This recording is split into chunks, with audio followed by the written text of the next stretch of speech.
Penjaga penjara melirik dari luar. Di mana tahanan di penjara ini? Dia segera membuka pintu. Hei, kau berani mempermainkan saya, kau membuat saya terkejut. Tapi saat penjaga penjara datang mengantarkan makanan, dia tidak melihat pria itu lagi. Dia membuka pintu dan mencarinya. Ternyata pria itu memanjat di atas pintu. Kau pikir kau adalah Spiderman?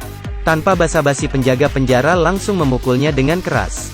Tapi Xiao Gao tersenyum. Dia mulai berlatih di selnya.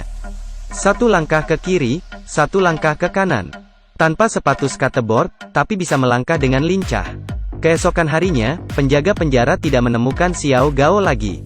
Tapi dia sudah terbiasa main kucing-kucingan dengan Xiao Gao.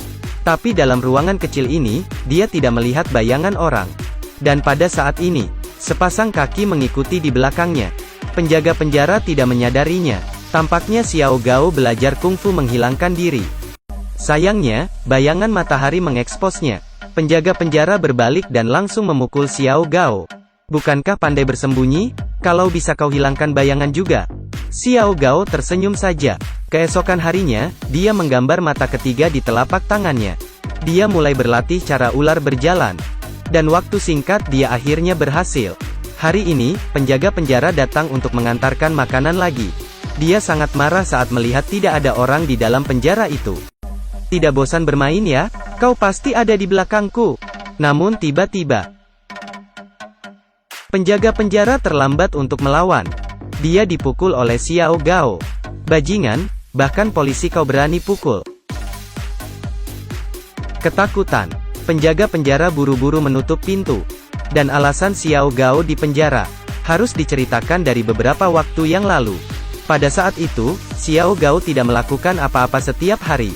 Dia mengendarai BMW dan membagikan brosur. Hari ini ditempel, besok akan diperiksa. Selama brosur masih ada, berarti tidak ada orang dalam rumah itu. Xiao Gao segera mengeluarkan peralatannya. Dengan sedikit trik, dia berhasil membuka pintu. Tapi Xiao Gao tidak masuk untuk mencuri. Namun dia ingin tinggal beberapa hari di rumah itu. Dia juga menggunakan sikat gigi orang lain, memakai pakaian orang lain, memakan makanan orang lain, kemudian berfoto dengan foto orang lain. Tapi Xiao Gao tidak cuma-cuma tinggal di sana. Jika ada yang rusak di rumah maka dia akan memperbaikinya. Jika ada pakaian kotor yang menumpuk maka dia akan mencucinya. Kehidupannya terhitung sangat bahagia. Melihat brosur tidak ada yang ambil, Xiao Gao membuka pintu dan tinggal rumah mewah. Rumah ini sangat besar. Xiao Gao menganggap ini sebagai rumahnya sendiri. Cuci pakaian dan masak. Dia juga tidak lupa main golf.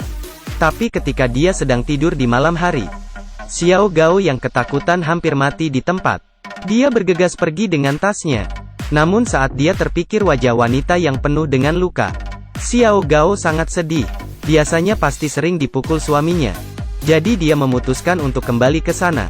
Saat dia melihat wanita yang duduk di bak mandi sambil menangis, Xiao Gao memasang lagu romantis.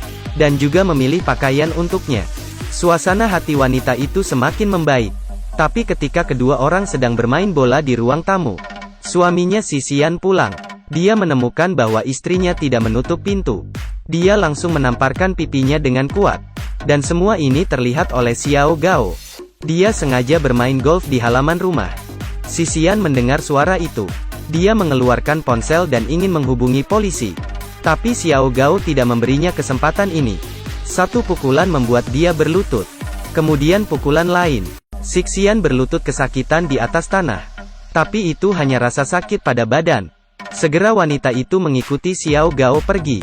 Kedua bersama-sama menempel brosur. Bersama-sama tinggal di rumah orang lain. Xiao Gao memasak untuknya. Dia membantu mencuci pakaian. Sebelum mereka pergi, mereka tidak lupa berfoto bersama. Wanita itu beradaptasi dengan cepat. Kali ini mereka tinggal di rumah seorang petinju. Dia berinisiatif untuk mengambil foto untuk Xiao Gao. Malam hari, ketika keduanya tertidur dengan pulas, pemiliknya tiba-tiba kembali. Ada orang asing yang tidur di tempat tidurnya. Dia mengambil sarung tinjunya dan memukul Xiao Gao. Untungnya, tidak kehilangan barang. Pemilik rumah akhirnya melepaskan Xiao Gao. Keesokan harinya keduanya menemukan rumah lain. Tapi baru saja membuka pintu, mereka melihat mayat yang tergeletak di atas lantai. Xiao Gao menelepon ke anggota keluarganya. Tapi tidak ada yang menjawab. Jadi keduanya menguburkan orang tua itu. Kemudian tinggal di rumah itu dan melalui hari-hari yang bahagia. Tapi saat-saat indah tidak berlangsung lama. Anak orang tua itu pulang dari liburannya. Melihat ada orang asing di rumah. Dia langsung membawa kedua orang ke kantor polisi. Polisi menemukan mayat orang tua yang terkubur. Setelah beberapa penyelidikan, mereka menemukan bahwa orang tua itu meninggal karena menderita kanker paru-paru. Dan rumah-rumah yang Xiao Gao menyelinap sebelumnya, tak satu pun dari mereka yang mengajukan laporan. Xiao Gao secara alami tidak harus masuk penjara. Tapi Sixian sangat membenci penghinaan Xiao Gao terhadap dirinya. Jadi dia menemui polisi, dan memberikan mereka uang. Xiao Gao ditinggalkan polisi di pinggir jalan. Kemudian Sixian mengatur bola golf. Satu tembakan berhasil mendarat di perut Xiao Gao. Kemudian tembakan lain. Xiao Gao kesakitan hingga jatuh di atas jalan. Tapi polisi hanya mengawasi dari mobil. Sampai Sixian selesai melampiaskan emosi dan pergi. Polisi baru perlahan-lahan mendekatinya Xiao Gao yang setengah sadar. Namun detik berikutnya, Xiao Gao mendorong polisi ke atas lantai. Bawahan polisi bergegas untuk membantunya. Tapi karena menyerang polisi, Xiao Gao terpaksa dipenjara. Dia bersumpah akan membalas dendam.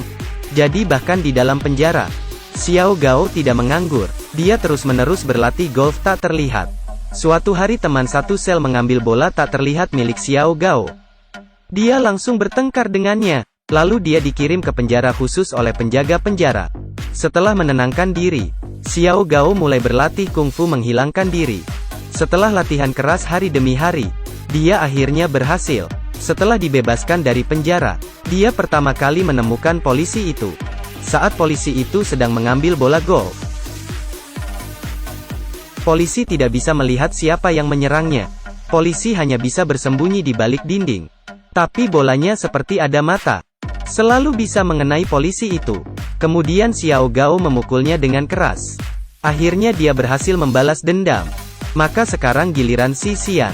Karena sudah berlatih kungfu menghilangkan diri, Xiao Gao bisa menginap di rumah Sixian setiap saat. Meskipun Sixian merasa bahwa ada orang lain di rumah. Tapi setelah mencari di ruang tamu, dia tidak menemukan apapun. Hanya istrinya yang tahu, itu adalah Xiao Gao. Sixian mendengar suatu suara. Dia mengambil pemukul golf dan keluar. Tapi dia hanya melihat istrinya sendirian di depan cermin.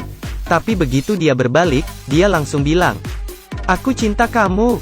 Sixian dengan bersemangat memeluk istrinya.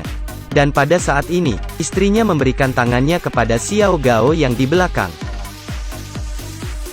Apakah kungfu menghilang diri dipakai untuk hal ini? Xiao Gao semakin handal. Istrinya mendorong piring ke samping tangan Sixian. Dia mengambil kesempatan saat Sixian tidak memperhatikannya. Sixian selalu merasa ada hal yang aneh.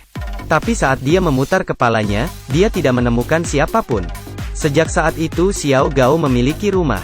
Meskipun hanya wanita itu yang tahu keberadaannya. Tapi itu sudah cukup. Dalam film ini, Xiao Gao tidak berbicara. Semua emosi terlihat dari matanya. Dia berkeliaran di rumah yang berbeda. Merasakan kehidupan orang yang berbeda. Rumah-rumah kosong itu, seperti jiwanya yang kesepian. Hingga saat dia bertemu pasangan yang sama, dia baru memiliki kebenaran. Meskipun tubuh sudah tidak terlihat, tapi cinta membuatnya selalu ada.